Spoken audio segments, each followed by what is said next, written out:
Welcome, everyone, to another edition of our weekly Wednesday Lunch and Learn, where I have the fortunate opportunity to get to interview some of the top agents all across the country.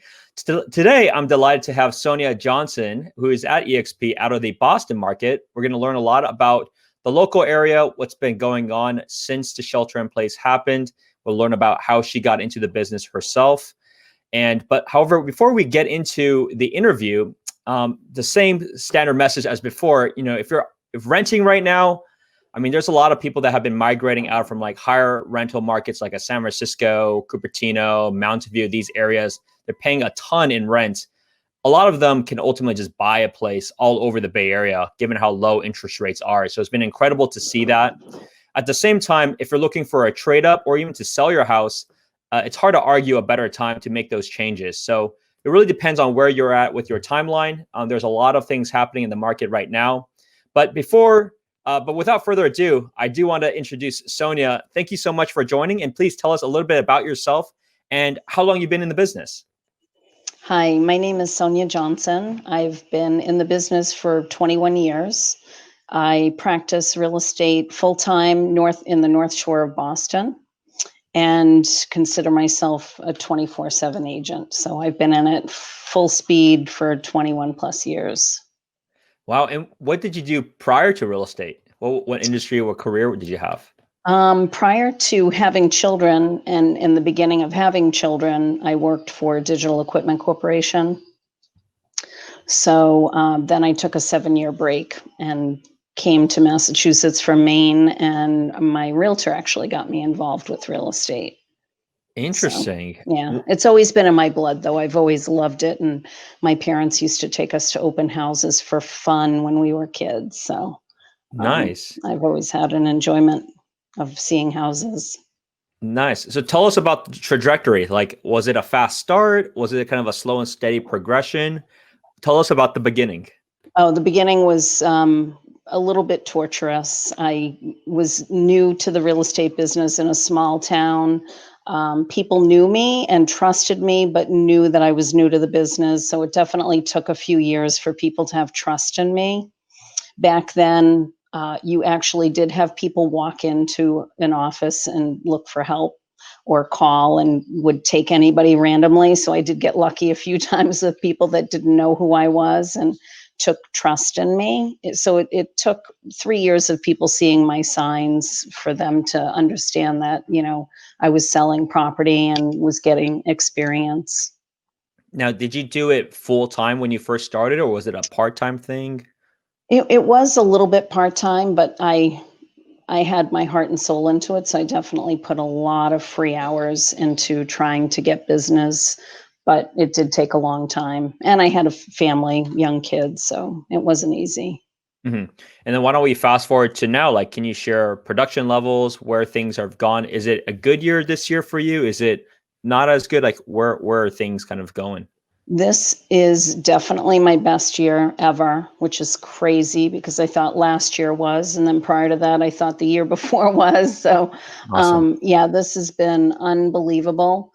And I don't know if it's because of the company I'm with. I think it's just the times and the resources have made my life a lot easier being with EXP. But I will say that I never in a million years would have imagined I would have gone past last year. So, and I've already hit that about a month ago. So I'm in for a very good year. Nice. So it sounds like you're gonna do maybe 30% more than what it was last year. And last year was a really good year for you, Yeah, given where you're I at. don't know the percentage and I don't keep track of sales, but I I see. do keep track of my commission. Okay. So, Yeah. so Yeah. that's what I'm basing it on. Right. Right. And I guess the last couple of years, almost historically throughout my career, I've leaned, or I should say, '07 was probably my turning point. The middle of the recession was probably the year that I made number one agent in the area, where many people were dropping out of the business because they weren't getting business. So Mhm. that was my transition year, I will call it. Since that point, I would say my business is 50% buyers, 50% sellers. But the last 2 years, I'd say, have leaned more heavily towards listings. So I don't know what that means, but those are the only percentages I'm really looking at. That is awesome. And so tell us about the local market right now. Is it a really hot market? Like, is it better to be on the buy side or the listing side? Do things sell very quickly? What's going on locally? Yeah, it's been crazy. Even during the pandemic, there was one quiet week, but otherwise, people were coming to my community. I live on the North Shore of Boston. I can see the ocean from my house. And so a lot of people with the pandemic are looking for a better place to call home. And just being 30 miles like northeast of Boston, we're on the commuter rail. A lot of people were flowing and continue to flow out of the city. So we're seeing droves and droves of people coming into our already small, non-transient town. So there's very little inventory available. So when a house does come on the market in and around this community, it's multiple offers, over asking. People just really want to call this area home. So it's been crazy. Is it all selling? Sounds like probably within a week. Then is that fair to Oh, say? yeah. Easily. Yeah, Okay. I strategize all of my listings Right. so that, it gives a good 5 days on the market. So Mhm. a lot of people can get into the property, and that I'm working in my seller's best interest to get highest and best offer by the end of that time period with like an offer deadline. So Mhm. yeah, if it's priced right, it's definitely selling and usually significantly over asking. And what is the average sales price in that area, or at least a range of what you deal with? Yeah, I would say you really can't get a decent house much below 500,000. So I would say, the 3 to 4 bedroom, 2 to 2.5 bath, maybe 2,000 to 2,500 square foot home is probably running 550 to 650, that range. So in there. And then is it mostly single family in that community? So is it considered suburbs? Like, are there many Yeah, condos and townhomes? there are condos and townhouses, and those are selling quickly too. Yeah, Really? Okay. So it's yeah. all types of properties are just selling quickly. Yeah, yeah, even the rental market. I do a little bit of seasonal rentals in the Okay. Oceanside community, and had a little bidding war a couple weeks ago with a couple of those. So, and again, people just looking to get out of the city. So, Is um, it a pure migration from Boston, or are there other areas too? mostly Boston, but we're also kind of a retirement community, if you will, even though Okay. I never really thought of us as being so. But a lot of people my age, that kids are graduating college or going to college, looking to downsize, or not necessarily downsize, but come to the ocean and just have their kids come visit them there. Mhm. So we were already seeing that, but now we're seeing people that just want to get out of the city. Interesting. Got it. Okay. And like, how do you see things moving forward? I mean, we have the election coming on, so there on one end, some people may have concerns, but at the same time, it doesn't seem like momentum is slowing down. So, how do you feel? How do your buyers feel as of going into September, which is just a few days later? I know, I know. It's really strange. Typically, election years are a slow year while people wait out to see what's going to happen. And you would have thought 4 years ago would have been that, but it wasn't. And now, so far, we're not seeing a slowdown, which is really crazy. But I think the state of the world and the interest rates by us are like 2.5% or something crazy. So, people have money in the stock market, and Hmm. they are looking to burn it right now or buy a house for really low interest. So I feel like everybody is trying to get into that house before everything goes bad. I don't know. Yeah, I don't know. I don't know if I that'll don't know if happen it'll go either. But bad. I yeah, know. I it's don't just know, because we have a lot of people still looking for housing. So I don't yeah. know if it'll go bad. It just feels like it can't get any higher, but I don't know. And what are when you're doing listings, is it mostly like just people buying with a traditional loan, or are people buying all cash? Like, what do you see as the profiles of the buyers that are coming in?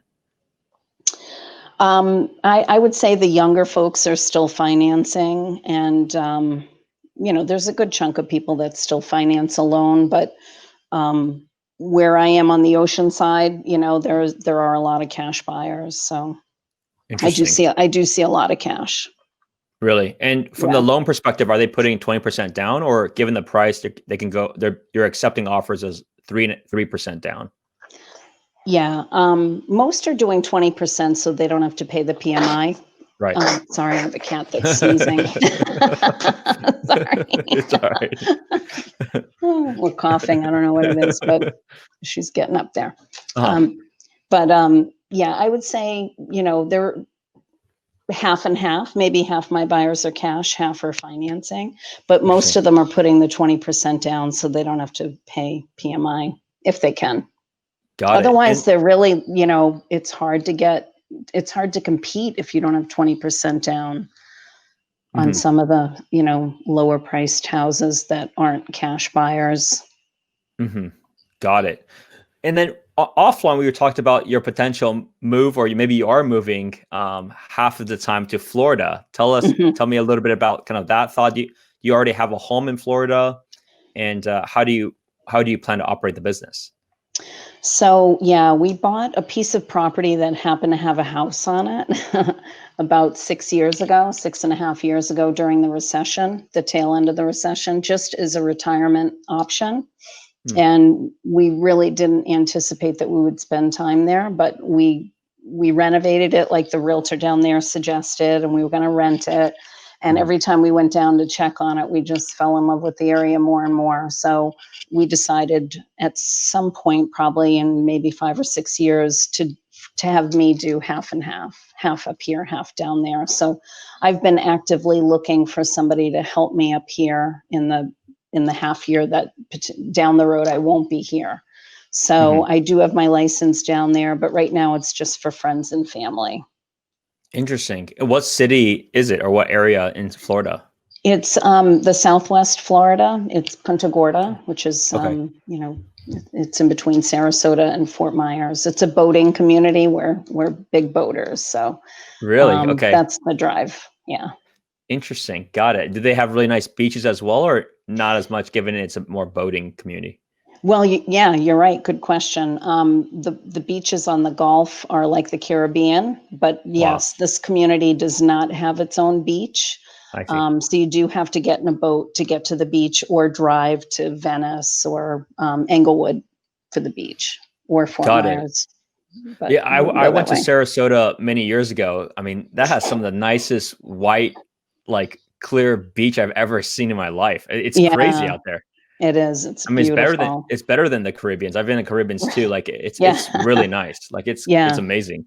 Yeah, it's beautiful. So it is nice to have that place, and having my license in both places under the same umbrella is really beneficial for everything. So it's been That great. is really cool. So who would you be hiring locally in Boston right now then? Is it a showing agent? Is it a buyer's agent? Is it just a regular agent? Like what's kind of your plan of how you want to have support?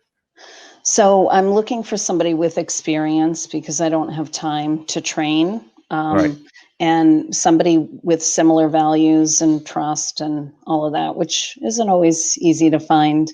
But I have a couple people in mind right now. One that ended up getting really busy in her firm, so we're not in the same firm, and another gal who's willing to shift firms to make it look a little more professional rather than having someone from another company help me. Mm. But anyway, yeah, so I'm still working on that. Oh, exciting. And what is your makeup right now? Are you just a pure solo agent? Do you have an assistant? What's your setup right Yeah, now? no, I'm doing it all. I'm a control freak, unfortunately.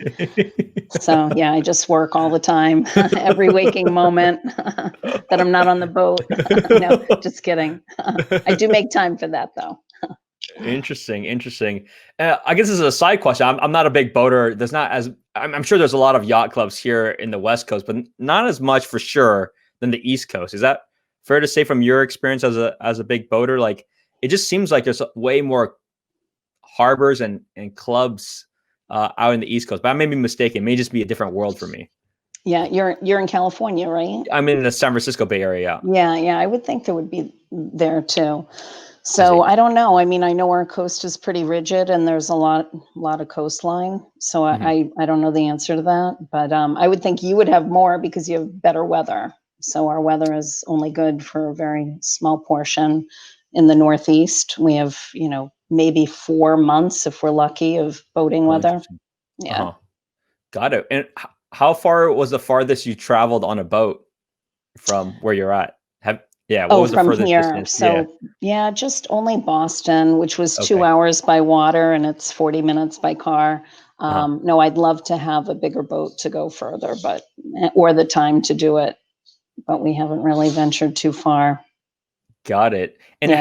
have you done anything different this year given like you mentioned about potentially it was the change of company that may have helped a lot with the streamline of different things. But was there in addition to that, was there anything that you made from a business perspective change that has contributed to the success that you're having, especially over the last couple of years? Was there anything different that you did? No, I don't think so. Just it's all referral based, so I don't think I've mentioned that yet. But I don't pay for leads, so it's all word of mouth from past clients and their referrals. So I feel really really lucky about that, and I really try to protect my reputation. So that's been helpful in continuing my success. That's awesome. So it's all the businesses referral at this time. Yeah, yeah. Except, I mean, I do help out a retirement community. I'm a referral agent only because the girl who recruits worked with me and liked me. And then, so I do, I love working with older people. So I'm a referral agent for that company. So I do pay for those leads, but just, I mean, I like working with old people and helping them. So I don't mind, but otherwise I don't pay for leads. That's Yeah, I'm amazing. lucky. Yeah. That's amazing of the story. I mean, it's very lean, clearly, right? I mean, it's Yeah. very lean on the marketing cost, very lean. There's no assistant. It's just you that works Yeah. crazy hours. But that's awesome. And that's the fun part about these weekly interview sessions, right? I mean, everybody is a top producer in their own way. Mhm. Some people can grow a massive team. Some people like yourself, just solo agent spends very little on marketing dollars, but does a really good job, for a very long period, Mhm. right? So then you have the repeat business, and I think that's the fun of the business itself. Is it? There's many ways to do well.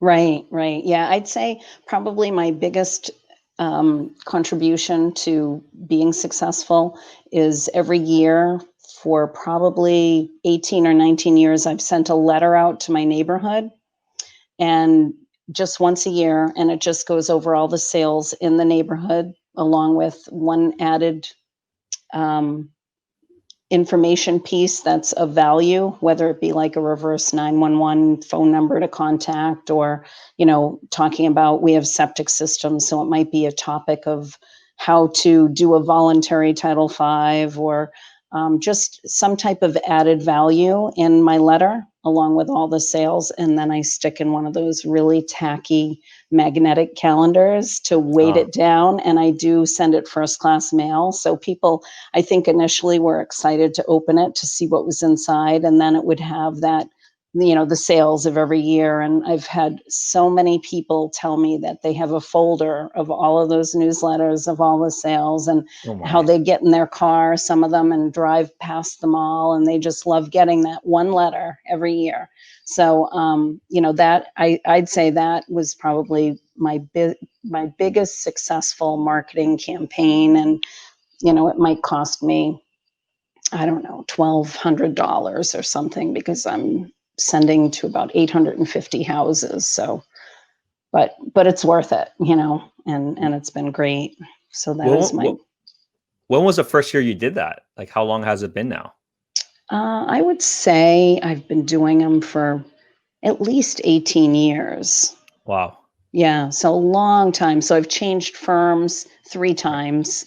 Um, so yeah, but people kind of know who I am by my name, not my company. So that's worked out. Interesting. And curious, it's once a year, which is great. Mhm. Was there ever thoughts of doing it more frequently, whether it's every quarter, every 6 months? Like, Yeah, I just can't. I initially I hand wrote all the envelopes, just so they really would think they were getting something special. For years, I hand wrote them, Oh but my. I know. And then I thought, oh, I've got to switch the labels.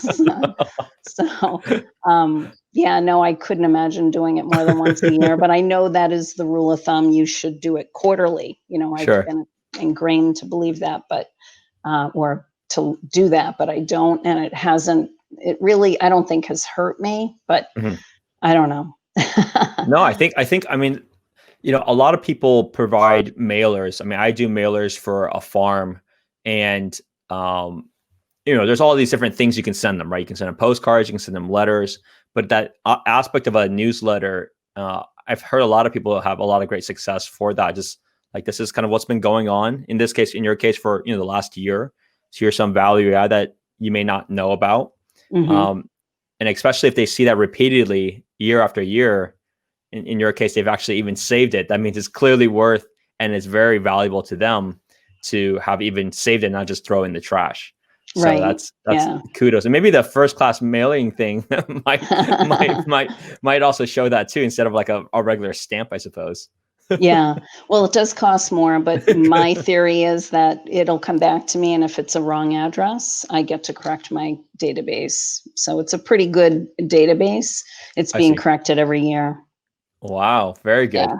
That is awesome. So no, thank you so much for sharing all the insights. I mean, it's incredible of how you've grown the business and you just grown it through um just kind of in a sense slowly, but from you're not spending much marketing dollars from that perspective, but it's Hmm. also the best business, right? I mean, this is the thing that's no technology will ever replace. It's just that confidence from other people and that trust from other people, which is amazing. So how can people learn a little bit more about your era if they wanted to reach out? What's the best way of people getting in touch with you? I would say either text or email. Yeah. Okay, do you want to go ahead and Or share? my website, but I would say text or email is probably best. Okay, Yeah. do you want to share it on this line here? Sure. Do I Whatever. just in the chat box there, No, or? actually, you can just Oh, literally say it, and people oh, will listen. Yeah, okay. literally say it. Yeah. Yeah, it's my website is soniafindshomes.com. SoniaFindsHomes.com is my website, and my email is sonia.johnson@exprealty.com. Wonderful. And then if anybody wants to potentially work with you, they can maybe send a note too. It sounds like you haven't locked one in just yet. So if anyone's listening, maybe you want to send your resume and your profile of why you think you would be a good fit to work with Sonia. It doesn't hurt to get more candidates, right? Sure, sure. And then Thank you. so that would be helpful for anyone that's listening too. Well, Sonia, thank you so much again for your time. It's been really great to learn about the local area, and everyone else, thank you for tuning in as usual. I'll see you at the next show. Bye Thank you now. very much, Spencer. Take You're care. welcome. Bye-bye. Bye bye. Thanks for making it to the very end of my YouTube video. If you like the content, please hit that subscribe button. Make sure you hit that little bell as well, since it'll give you notifications of when my next episode is. If you know of anyone that is considering to buy or sell a home here in the Bay Area, I'm never too busy to help more people. Always welcome to have a conversation, regardless if you're ready to go right now or if you wanted to buy 5 years later. Click on that calendar link and then you'll be able to book an appointment with me and love to have a conversation about your situation. In the meantime, I also